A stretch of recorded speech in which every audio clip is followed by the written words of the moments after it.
إن الحمد لله نحمده ونستعينه ونستغفره ونعوذ بالله من شرور أنفسنا ومن سيئات أعمالنا من يهدي الله فلا مضل له ومن يضلل فلا هادي له وأشهد أن لا إله إلا الله وحده لا شريك له وأشهد أن محمدا عبده ورسوله وبعد أعوذ بالله من الشيطان الرجيم بسم الله الرحمن الرحيم ولما رأى المؤمنون الأحزاب قالوا هذا ما وعدنا الله ورسوله وصدق الله ورسوله وما زادهم إلا إيمانا وتسليما وبعد قال النبي صلى الله عليه وسلم عرضت علي الأمم فأرأيت النبي ومعه الرهيت والنبي ومعه الرجل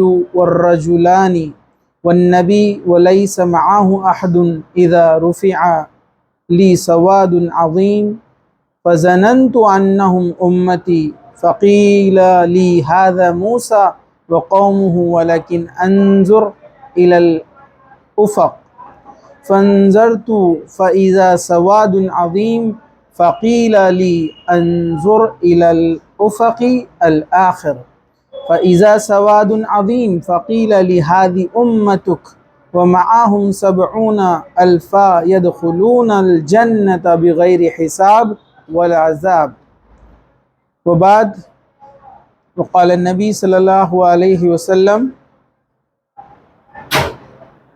فإن خير الحديث كتاب الله وخير الهدي هدي محمد صلى الله عليه وسلم وشر الأمور محدثاتها وكل محدثة بدعة وكل بدعة ضلالة وكل ضلالة في النار وبعد رب اشرح لي صدري ويسر لي أمري واحلل عقدة من لساني يفقهوا قولي أما بعد ہر قسم کی تعریف اللہ رب العزت کے لیے ہے جو تمام جہانوں کا پالنے والا ہے، اور درود و سلام ہو ہمارے پیارے نبی محمد رسول اللہ صلی اللہ علیہ وسلم پر۔ انشاءاللہ تعالی آج ہم یقین اور توکل اس موضوع سے متعلق علم حاصل کرنے جا رہے ہیں۔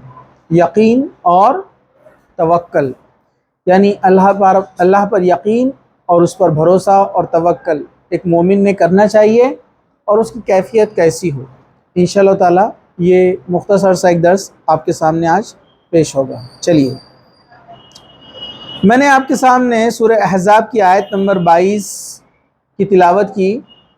اس میں ایک جنگ کا ذکر ہے جس میں اللہ تعالیٰ فرما رہے ہیں، جب مومنوں نے کافروں کے لشکر دیکھے تو کہا یہ تو وہی ہے جس کا وعدہ ہم سے اللہ نے اور اس کے رسول نے کیا، اور سچ کہا اللہ نے اور اس کے رسول نے، اور اس چیز نے ان کو ایمان اور تسلیم میں زیادہ بڑھا دیا۔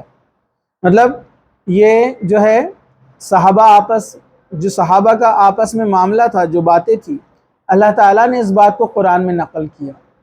مطلب وہ لوگ کہہ رہے تھے کہ یہ وہی ہے جو ہمارے نبی نے ہم سے کہا تھا کہ اللہ تعالیٰ اس طرح کی آزمائش لے گا، اور یہ دشمنوں کو دیکھ کر ڈرے نہیں بلکہ ان کا ایمان اور بلند ہو گیا۔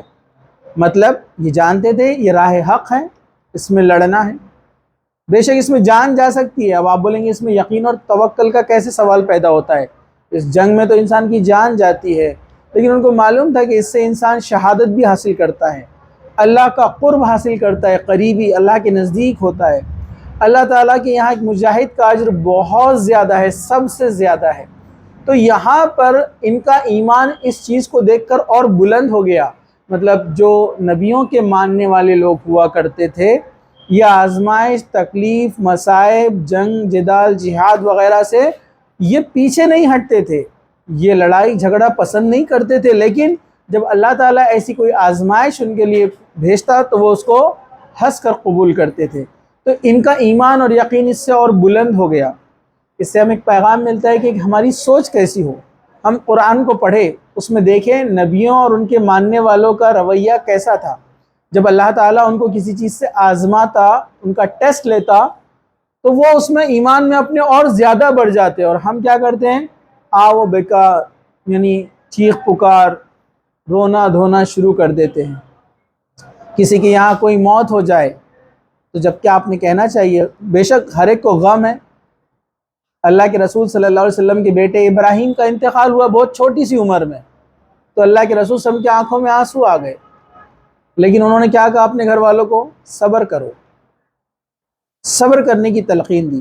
صحابہ نے پوچھا آپ کی آنکھوں میں آنسو؟ تو کہا کہ یہ اللہ تعالیٰ کی طرف سے ایک انسان کے دل میں رحم ہے جو اللہ نے دیا ہے، تو اس کو ایک دوسرے سے محبت ہوتی ہے، اپنوں سے، قریب والوں سے، رشتہ داروں سے، تو اس کو اس کا غم بھی ہوتا ہے اس کے کھونے کا، لیکن اس کی حالت ایسی نہیں ہوتی ہے کہ وہ اس میں جو ہے بہت چیخنا پکارنا کرے، روئے دھوئے چلائے۔ یہ اسلامی تعلیمات نہیں ہے۔ اسلام نے منع کیا گال پیٹنے سے، چیخنے چلانے سے، کپڑے پھاڑنے سے۔ پرانے زمانے میں یہ ہوا کرتا تھا، آج بھی ہوتا ہے۔ تو وہ تو اللہ پر یقین اور بڑھتا ہے۔ ہم تو پڑھتے ہیں جب کسی کا موت ہوتی ہے تو ایمان والوں کا کیا انداز ہوتا ہے؟ اِنَّ لِلَّهِ وَإِنَّ إِلَيْهِ راجعون، کہ ہم اللہ کی طرف سے ہیں اور اللہ کی طرف لوٹنے والے ہیں۔ مطلب جو چیز اللہ نے دی ہے وہ واپس ہونے والی ہے۔ تو یہ اس لیے اس سے ایمان اور بڑھتا ہے کہ یہ اللہ تعالیٰ کی طرف سے ہے تمام چیزیں۔ تو یہی معاملہ یہاں پر ہوا۔ تو یہاں پر یہ ہم کو پیغام ملا۔ دوسرا جو ہے ایک آیت ہے سورہ فرقان کی، اس میں کہا اللہ سبحانہ وتعالیٰ نے وہ لوگ جب ان سے لوگوں نے کہا کہ لوگ تم سے مقابلہ کرنے کے لیے جمع ہو گئے ہیں، ان سے ڈرو، تو اس بات نے ان کے ایمان کو اور بڑھا دیا، اور انہوں نے کہا ہمیں اللہ کافی ہے اور اچھا کارساز ہے۔ پس وہ اللہ کی نعمت اور اس کے فضل کے ساتھ اس حال میں واپس لوٹے کہ انہیں کوئی برائی نہیں پہنچی، اور انہوں نے اللہ کی رضامندی کی اتباع کیا، اور اللہ بڑا فضل والا ہے۔ جنگ بدر میں آپ جانتے ہیں واقعہ کیا ہوا؟ صحابہ نکلے ایک کثیر تعداد میں، لیکن اس میں ایک بڑا گروہ ایسا تھا منافقین کا جو پیچھے ہٹ گیا، جنگ میں ساتھ نہیں دیا، اور الٹا ان کو ڈرایا کہ سامنے والا لشکر بہت زیادہ ہے۔ صحابہ ڈرے نہیں، بلکہ اس چیز نے ان کو ایمان میں اور بڑھا دیا۔ یہ صحابہ کا ایمان تھا۔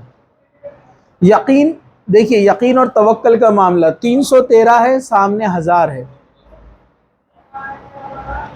دوسری جنگوں کا مقابلہ کریں گے آپ تو تقریباً جنگیں ایسی ہیں مسلمانوں کی تعداد جتنی ہے، کفار کی تعداد دگنی اور تیگنی ہے، اور کچھ جنگ تو ایسے ہوئے جس میں 10 گنا زیادہ کافر ہیں، لیکن ان کا ایمان اور یقین جو تھا نا وہ ان کو جتاتا تھا، جو اللہ کے اوپر ان کا بھروسہ تھا اور اللہ کی مدد ان کے لیے آتی تھی۔ تو یقین اور توکل کا ہونا انتہائی ضروری ہے۔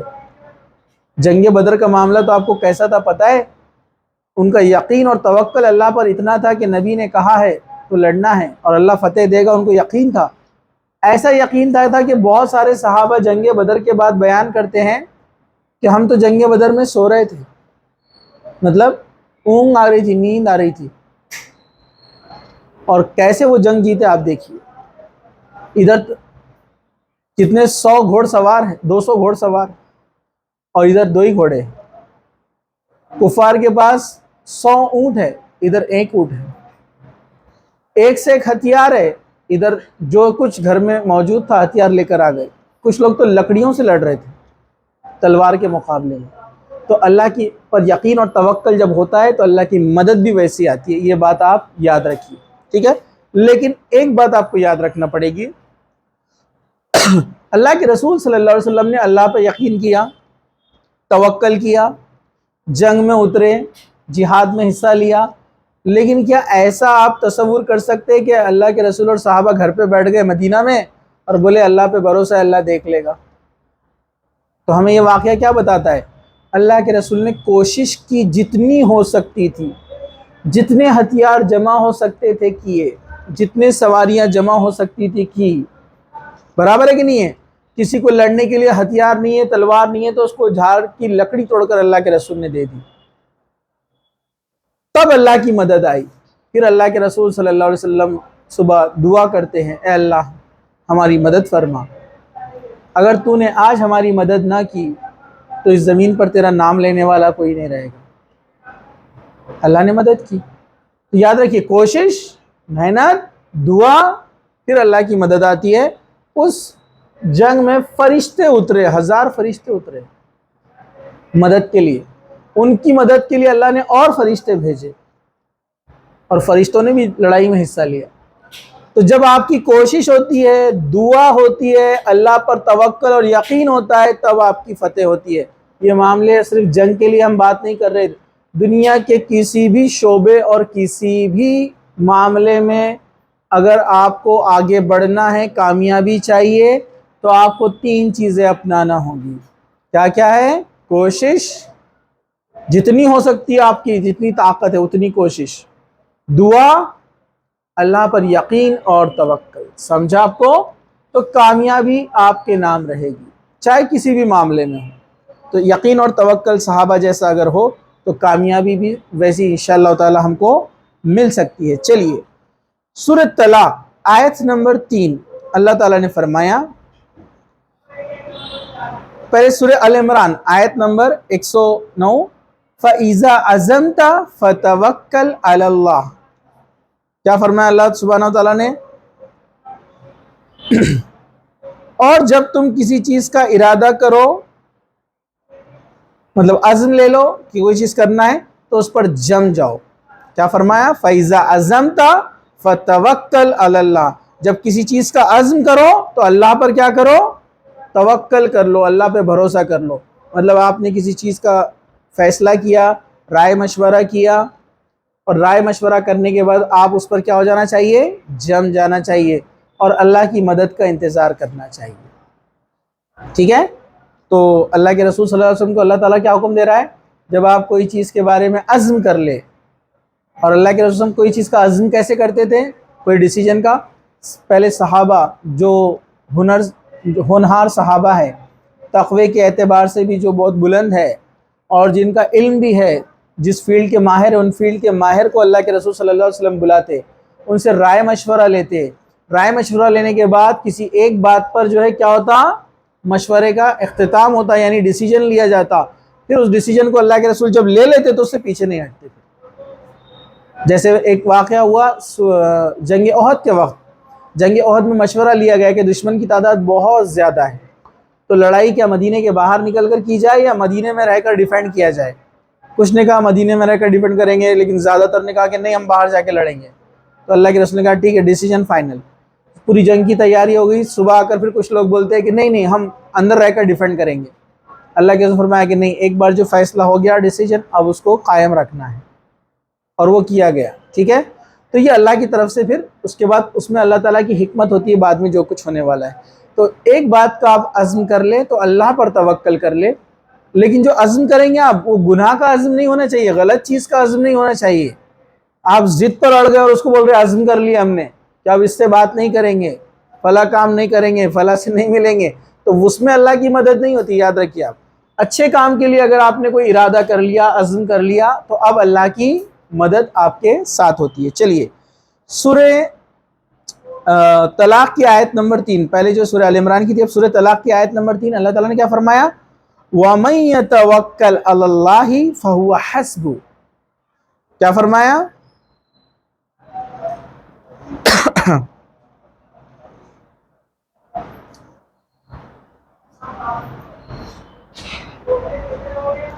وَمَن يَتَوَكَّلْ عَلَى اللَّهِ فَهُوَ حَسْبُهُ۔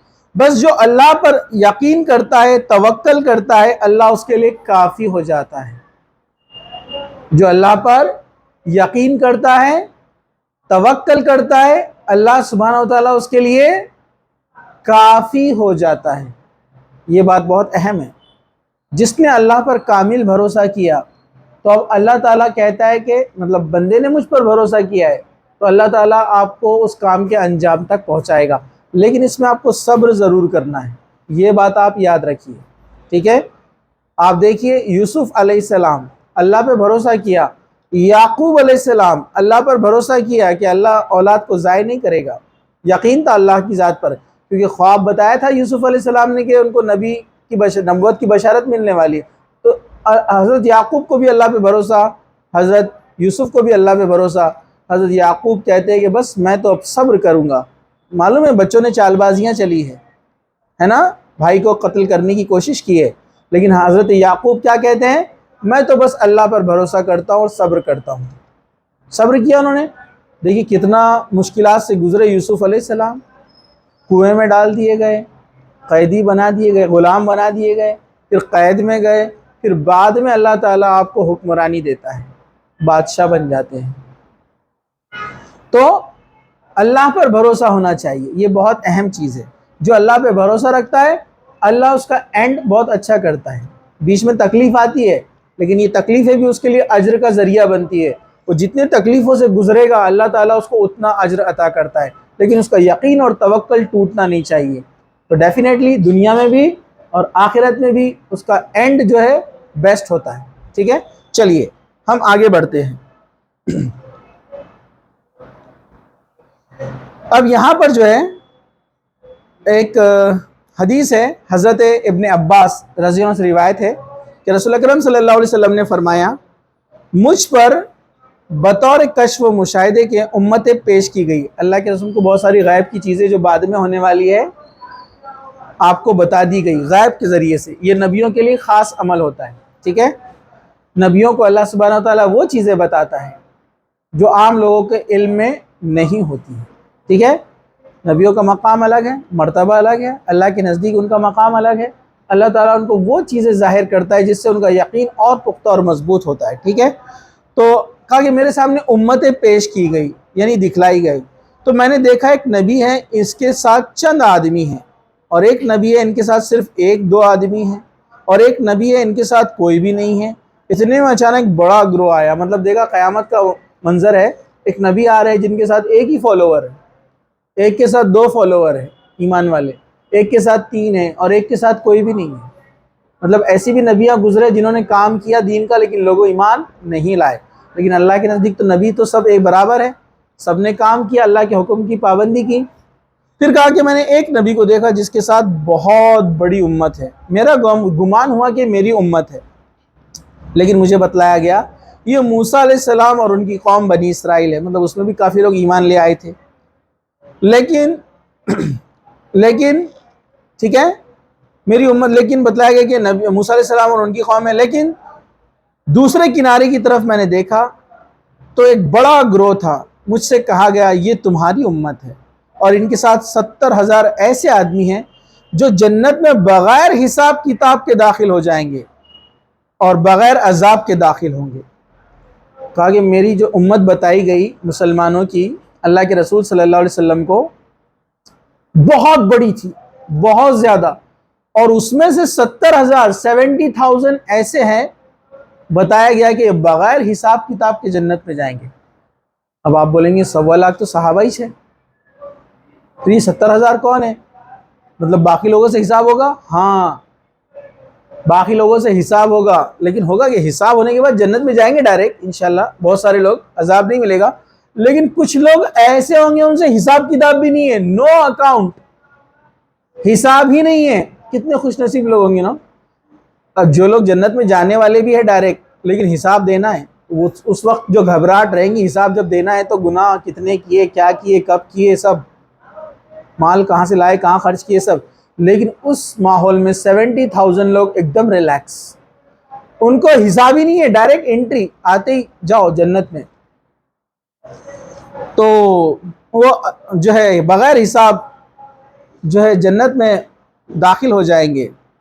آپ یہ بیان کرنے کے بعد اپنی مجلس سے اٹھ گئے اور اپنے گھر تشریف لے گئے۔ بس لوگوں نے ان لوگوں کے بارے میں ڈسکس کرنا شروع کیا، یہ کون لوگ ہوں گے جو بغیر حساب اور بغیر عذاب کے جنت میں ڈائریکٹ چلے جائیں گے، یہ کون ہوں گے؟ بعض نے کہا شاید یہ وہ لوگ ہوں گے جنہوں نے رسول اکرم صلی اللہ علیہ وسلم کی صحبت پائی یعنی ساتھ رہے صحابہ۔ بعض نے کہا شاید یہ وہ لوگ ہوں گے جو اسلام میں پیدا ہوئے اور اسلام کے ساتھ انہوں نے کسی کو شریک نہیں ٹھہرایا۔ اس طرح انہوں نے اپنے اپنے گمان سے باتیں پیش کی۔ اتنے میں رسول اکرم صلی اللہ علیہ وسلم تشریف لائے۔ آپ نے پوچھا تم کس چیز کے بارے میں ڈسکس کر رہے تھے، بحث کر رہے تھے؟ انہوں نے کہا آپ کو ساری بات بتلائی تو آپ نے فرمایا یہ وہ لوگ ہوں گے جو نہ خود جھاڑ پھونک کرتے تھے نہ کسی اور سے کرواتے تھے، مطلب یہ جادو ٹونا وغیرہ اپنے پاس جو ہے تو چلتا نا، بابا کے پاس چلے گئے اور بیبی کے پاس چلے گئے، مطلب آج کل فیمیل بھی جادو ٹونے کرنے والے، پرانے زمانے میں بھی ہوتے تھے نا، ٹھیک ہے، ان کے پاس چلے گئے، اور نہ بدشگونی لیتے تھے، بدشگونی بھی نہیں لیتے تھے۔ بدشگونی پتہ نا، شگون لوگ لیتے، غلط چیزوں پہ اعتقاد رکھتے ہیں، بلی راستہ کاٹ گئی تو ایسا ہوتا ہے نا، تارا گیا تو ایسا ہوتا. بدشگونی نہیں لیتے تھے, صرف اپنے رب پہ بھروسہ کرتے تھے. 4 چیزیں بجنے, جادو نہ کرتے تھے, کرنا کرواتے تھے, جھاڑ پھونک وغیرہ, اور اس بدشگونی نہیں لیتے تھے, اور صرف اللہ پر کامل یقین رکھتے تھے. ان کا اللہ پر 100% بھروسہ تھا. جو ہوا ہے اللہ کی طرف سے ہوا ہے, اچھا یا برا, جو ہوگا اللہ کی طرف سے ہوگا, اچھا یا برا. ہمارا کام ہے صرف اللہ اور اس کے حکم کی پابندی کرنا, اللہ اور اس کے رسول کے حکم کی پابندی کرنا. یہ ایسے لوگ تھے, یقین اللہ پر تھا. تو ان سے بغیر حساب کے داخل ہوں گے. اتنے میں عکاشہ یا عکاشہ پروناؤنس کیا جاتا ہے, عکاشہ ایک صحابی ہے. عکاشہ رضی اللہ عنہ کھڑے ہو گئے, عکاشہ بن محسن نام ہے ان کا, اور کہا اللہ کے رسول دعا کیجئے کہ وہ 70,000 میں سے میں ہو جاؤں. آپ نے فرمایا تو انہی میں سے ہے, خوش نصیب. دیکھو آپ, گڈ لک کتنا زبردست. کہا کہ عکاشہ انہی میں سے ہے. تو ان میں سے ایک آدمی اور کھڑا ہوا اور دعا کہا کہ اللہ کے رسول میرے لیے بھی دعا کیجئے. اللہ کے رسول فرمایا عکاشہ بازی لے گیا. مطلب آپ نے وہ شخص کے بارے میں کچھ نہیں کہا. مطلب اس کا مطلب یہ نہیں کہ وہ جنت میں نہیں جائیں, جنت میں جائیں گے, لیکن حساب و کتاب ہوگا نہیں ہوگا اس کے بارے میں کوئی کچھ گارنٹی نہیں دی اللہ کے رسول نے. لیکن حضرت عکاشہ کی گارنٹی دی. یہ بخاری اور مسلم کی حدیث ہے. تو آپ کو سمجھ میں آیا یقین اور توکل کا فائدہ. جو خالص اللہ پر بھروسہ کرتے ہیں وہ بغیر حساب کتاب کے جنت میں جائیں گے. لیکن دوسری چیز بھی ہے, جھاڑ پھونک نہیں کرنا اور بدشگونی نہیں لینا. بدشگونی پتہ ہے نا آپ کو, بلی رستہ کاٹی تو دن خراب ہوتا, الو آ کر بیٹھا جھاڑ پہ تو ایسا ہوتا, کوا آ کر بیٹھا تو مہمان آئیں گے, چپل الٹی ہو گئی تو قسمت پلٹ جائیں گی, برابر. دودھ ابل گیا تو دلندری آتی ہے. رات میں ناخن نہیں کاٹنا, رات میں جھاڑو نہیں مارنا, قینچی نہیں چلانا, یہ سب بدشگونی ہے. توہم بولتے اس کو, توہم. یا کسی چیز سے شگون لینا, فلاں کرے تو فلاں ہوتا, فلاں تارا دکھا تو ایسا ہوتا. اللہ کے رسول نے ایک بار فجر کی نماز پڑھائی. فجر کی نماز پڑھانے کے بعد آپ نے کہا بارش, کل رات بارش ہوئی. جو لوگوں نے یہ یقین رکھا کہ بارش اللہ کے حکم سے ہوئی, انہوں نے اپنی رات ایمان پر, انہوں نے اپنی صبح ایمان پر کی. جن لوگوں نے یہ یقین رکھا کہ بارش فلاں تارے کے فلاں جگہ جانے سے ہوئی, پرانے لوگوں میں عقیدہ تھا یہ, تو اس نے اپنی صبح شرک پر کی. تو دیکھیے اپنے پاس تو وہ ٹوٹتا سارا دیکھتے لوگ وش کرتے, جبکہ وہ شیطانوں کو مارا جاتا ہے. معلوم ہے آپ کو, لوگ وش کرتے, کیا کیا کرتے, عجیب بات ہے. تو یہ سب غلط چیزیں ہیں, شرک کی طرف لے کے جاتی ہے انسان کو. ٹھیک ہے, چلیے ہم اس پر کبھی انشاءاللہ لیں گے, آگے بڑھتے ہیں. ایک اور حدیث ہے, حضرت ابن عباس رضی اللہ عنہ بیان کرتے ہیں کہ رسول اکرم صلی اللہ علیہ وسلم نے فرمایا, آپ فرمایا کرتے تھے اے اللہ میں نے اپنے آپ کو تیرے سپرد کر دیا. رسول اکرم صلی اللہ علیہ وسلم یہ دعا کیا کرتے تھے, اے اللہ میں نے اپنے آپ کو تیرے سپرد کر دیا. اے اللہ تیرے غلبے کے ذریعے سے میں پناہ مانگتا ہوں, مطلب تیرے غضب سے میں پناہ مانگتا ہوں. تیرے سوا کوئی معبود نہیں اس بات سے کہ تم مجھے سیدھے راستے سے بھٹکا دے, مطلب تو ہی راستہ دکھانے والا ہے. تو زندہ ہے اور قیوم ہے, ہمیشہ رہنے والا ہے, جسے موت نہیں آئیں گی, اور تمام انس و جنس, انسان اور جنات موت کی آغوش میں چلے جائیں گے. یہ بخاری اور مسلم کی حدیث ہے. اللہ کے رسول ہمیشہ دعا کرتے تھے کہ میں نے تجھ پر پورا اے اللہ بھروسہ کیا. چلیے حضرت ابن عباس فرماتے ہیں کہ حضرت ابراہیم علیہ السلام نے یہ دعا پڑھی تھی, حسبنا اللہ نعم الوکیل, اے اللہ تو کافی ہے اور اچھا کارساز ہے, سارے کام کو انجام دینے والا ہے. یہ کب کہا ابراہیم علیہ السلام نے؟ جب ان کو آگ میں ڈالا گیا. اب آپ سوچئے ایک بڑی آگ جلائی گئی اور ایک آدمی کو اس میں ڈال دیا گیا, اب اس کے بعد کیا بچ جاتا ہے؟ ساری امیدیں ختم ہو جاتی ہے. لیکن ابراہیم علیہ السلام اس آگ میں جانے کے بعد بولتے ہیں حسبنا اللہ نعم الوکیل, اے اللہ, کیا فرمایا؟ اے اللہ تو کافی ہے, تو سفیشینٹ ہے, مطلب تو ہر چیز کو نپٹ سکتا ہے, اور تو ہی کارساز ہے اور بیسٹ رزلٹ دینے والا ہے, ہر چیز کا کرنے والا. تو اللہ تعالیٰ نے حکم دیا اے آگ ابراہیم کے مطابق ٹھنڈی ہو جا. ابراہیم علیہ السلام کو کچھ نہیں ہوا, نکل کر باہر آ گئے, سارے لوگ دیکھتے رہے. ابراہیم علیہ السلام باہر آ گئے. دیکھیے اللہ نے حکم بھی کیا دیا آگ کو, ابراہیم کے مطابق ٹھنڈی ہو جائے. ایک دم ٹھنڈی بھی نہیں کہا, ورنہ برف جیسی ہو جاتی تھی نا, کہا ابراہیم کے مطابق ٹھنڈی ہو جائے. اپنے بندوں کو اللہ تعالیٰ اس طرح مدد فرماتا ہے جب وہ یقین کرتے.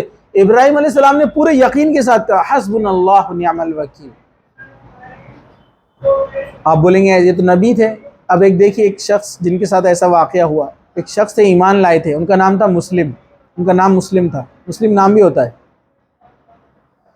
مسلمہ ابن کذاب, اس نے نبوت کا دعویٰ کیا تھا. حضرت ابوبکر صدیق کے زمانے میں بہت زیادہ زور اور شور پہ تھا یہ, لیکن حضرت ابوبکر صدیق کے زمانے میں جہاد کیا گیا اس کے خلاف, اس کو اور اس کی قوم کو ختم کیا گیا, اس کو مارا گیا, اس نے نبوت کا جھوٹا دعویٰ کیا تھا. تو مسلمہ ابن کذاب کے قوم کے اندر, ان کے شہر میں ایک شخص تھے جنہوں نے ایمان لایا تھا, ان کا نام تھا حضرت مسلم.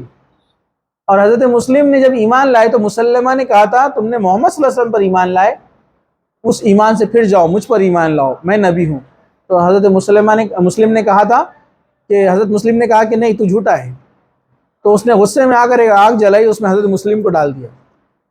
انہوں نے بھی دعا پڑھی تھی, اللہ نے ان کو بچا لیا, وہ نکل کر باہر آئے. مسلمہ نے یہ دیکھا تعجب سے, دیکھیے جس کی آنکھیں اندھی ہو جاتی ہے ایسی چیزیں دیکھنے کے بعد بھی ایمان نہیں لاتے. تو اس نے کہا کہ یہ آدمی کو تو موت بھی نہیں آئی, جلا بھی نہیں, اس میں سے باہر آ گیا, اس کو فوراً شہر سے باہر نکال دو. دوسرے لوگوں کو معلوم پڑے گا, میرے فالوورز کو تو فالوورز کم ہو جائیں گے, میرے لائکس ختم ہو جائیں گے. سمجھا آپ کو؟ مطلب وہ دیکھیں گے کہ اللہ کے رسول کا ماننے والا شخص تھا, وہ بچ گیا آگ سے, ان کو نکال دیا. حضرت عمر کے زمانے میں حضرت مسلم مدینہ آئے تھے. حضرت عمر کو پتہ چلا تو ان کو ڈھونڈتے ہوئے آئے اور کہا کہ کیا تمہارا نام مسلم ہے؟ تو انہوں نے کہا کہ میرا نام عبداللہ ابن ابو فلاح ہے, بیٹے کے نام سے اپنے آپ, کیونکہ صحابہ اور تابعین جو لوگ تھے وہ زمانہ بڑا نیک تھا, وہ اپنی نیکیاں کبھی بتانا نہیں چاہتے تھے کہ ہمارے ساتھ ایسا ہوا, وہ چھپانا چاہتے تھے. تو حضرت عمر نے جب ایسا کہا تو انہوں نے کہا اپنے بیٹے کے نام سے کہا میں ابو فلاح ہوں. تو اب حضرت عمر نے کہا کہ یہ بتا نہیں رہے, تو حضرت عمر نے دوسرا کوشچن کیا, کیا تم مسلم نہیں ہو؟ تو کہا کہ ہاں میں وہی ہوں. تو کہا ان کے گلے ملنے لگ گئے حضرت عمر, اور کہا کہ میں ایسے شخص سے ملنا چاہتا تھا جس کو اللہ تعالیٰ نے حضرت ابراہیم کے بعد آگ سے بچایا. تو ان کو دعا دی, ان کے گلے ملے, ان سے ملاقات کی. تو جو اللہ پہ بھروسہ کرتا ہے اللہ اس کے لیے کافی ہو جاتا ہے. چلیے, حضرت ابو ہریرہ رضی اللہ عنہ سے روایت ہے کہ نبی کریم صلی اللہ علیہ وسلم نے فرمایا ایسے لوگ جنت میں جائیں گے جن کے دل پرندوں کی طرح ہوں گے. اس کی تفسیر میں امام نووی رحمۃ اللہ علیہ نے کہا ان کے دل پرندوں کی طرح ہوں گے, مطلب دل نرم ہوں گے, مطلب سافٹ ہارٹیڈ لوگ جو لوگوں پہ رحم کرتے ہیں. ایک تو تفسیر اس کی یہ کی گئی, نرم دل لوگ, لوگوں پہ ظلم زیادتی نہیں کرتے, سختی نہیں کرتے, معاف کر دیتے, لوگوں کو درگزر کر دیتے, اگنور کر دیتے. ایسے لوگ جو ہے جنت میں داخل ہوں گے. دوسرا ترجمہ اس کا ایسا کیا گیا ان کا یقین اللہ پر پرندوں کے جیسے ہو, مطلب پرندہ صبح گھونسلے سے نکلتا ہے باہر اور پیٹ بھر کر واپس آتا ہے. ٹھیک ہے, دیکھیے اس کو پتہ نہیں ہے, پرندہ کچھ بینک بیلنس رکھتا ہے کیا؟ اگر اس کے پاس تجوری میں پیسے ویسے رکھے ہوئے نکالا, صبح میں چلو اپنا کوئن لے کر آ رہا, صبح میں کچھ جائے گا نہیں, وہ کھا لیتے پی لیتے اور سو جاتے ہو, کچھ بھی نہیں ہے ابھی اسٹور. اب صبح اٹھیں گے دوسرا لے کر آئیں گے, اللہ پر بھروسہ ہے کہ کل دے گا اللہ ان کو. ایسا یقین جس کا اللہ پر ہوتا ہے ایسے لوگ جنت میں داخل ہوں. لیکن اس کا مطلب یہ نہیں ہے کہ آپ اسٹور نہیں کر سکتے, آپ اپنی سیفٹی پلاننگ وغیرہ کر سکتے ہیں, لیکن اللہ پر یقین ہونا چاہیے کہ اگر ابھی کچھ نہیں ہے تو انشاءاللہ اللہ دے گا. لیکن اس کے لیے آپ کو کوشش بھی کرنا ہے, کیونکہ پرندوں میں اور ہم میں کیا فرق ہے, پرندوں کو جاب نہیں کرنا ہے. ہوتا ہے کہ پرندہ جاب پہ صبح ٹائی وائی لگا کے جاب پہ جا رہا ہے, ان کے لیے الگ ہے, وہ انسانوں کے دیے ہوئے رزق میں سے لیتے رہتے ہیں. سمجھا آپ کو, اللہ نے اس میں ان کا حصہ رکھا ہے.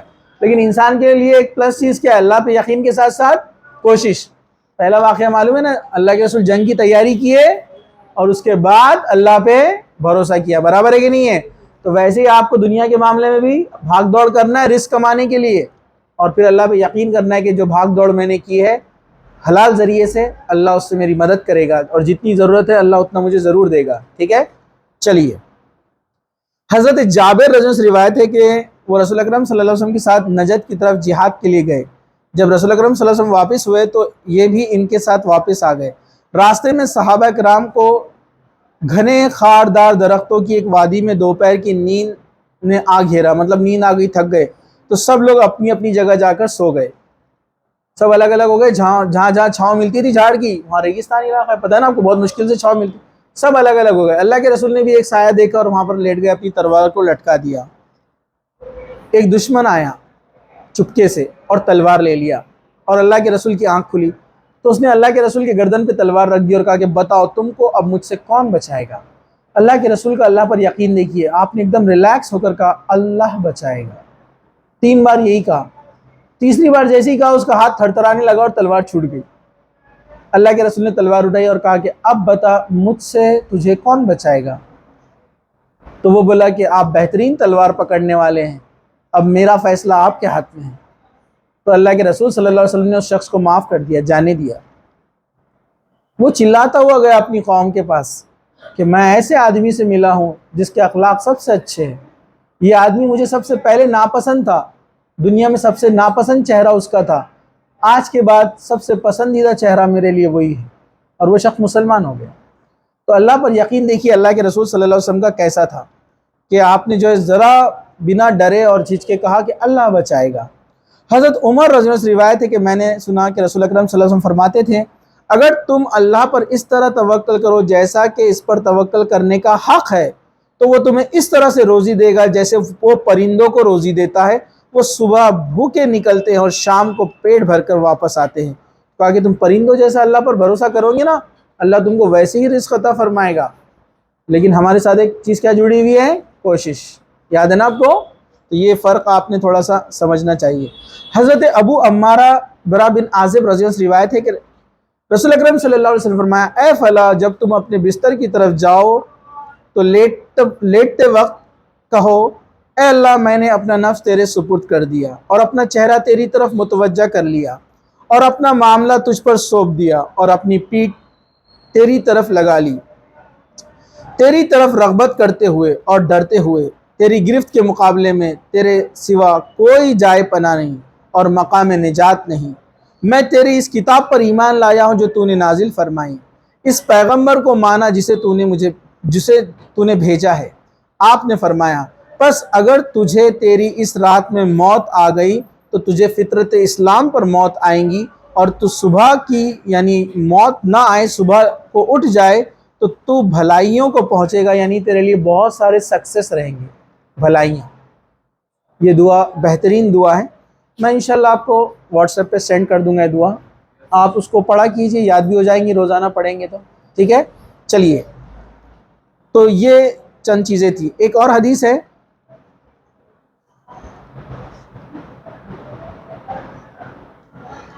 حضرت ابوبکر صدیق رضی اللہ عنہ اور اللہ کے رسول، آپ کو پتہ ہے نا ہجرت کیسے کی ہے؟ تمام صحابہ پہلے چلے گئے اور یہ دونوں بعد میں آئے دوسرے راستے سے، اور یہ غار میں چھپ گئے تھے۔ پتہ ہے آپ کو کون سی غار تھی؟ غار ہیرا۔ یہ غار ہیرا کیسی ہے پتہ ہے آپ کو؟ یہ اوپر سے اس کا منہ ہے، چھوٹی سی چیر ہے، اندر سے راستہ ہے اور اوپر سے بھی ہے، اور اوپر سے اگر کوئی جھانک کر دیکھے تو دکھ جائے گا کہ اندر کون ہے۔ اور مشرکین جب ڈھونڈتے ہوئے آئے اللہ کے رسول کو، اس غار پر وہ پیر رکھ کر کھڑے ہوئے تھے، نیچے چیر تھی، ایک چھوٹی سی شگاف تھی۔ تو حضرت ابوبکر صدیق بولنے لگے اللہ کے رسول اگر یہ لوگوں نے اپنے قدموں کی طرف دیکھ لیا تو ہمیں پکڑ لیں گے۔ اللہ کے رسول فرمایا اے ابوبکر ان دو لوگوں کا کیا معاملہ ہوگا جس کے ساتھ تیسرا اللہ ہے؟ مطلب آپ نے کہا کہ ہم کو اللہ پر یقین ہے کہ وہ ہم کو نہیں دیکھ پائیں گے، اور اللہ نے ویسے ہی کیا، وہاں کھڑے رہ کر بھی نیچے نہیں دیکھ سکے، سب طرف نظریں دوڑائیں اور چلے گئے۔ اللہ اس طرح سے مدد فرماتا ہے اپنے بندوں کی جب وہ اس پر کامل بھروسہ کرتے ہیں۔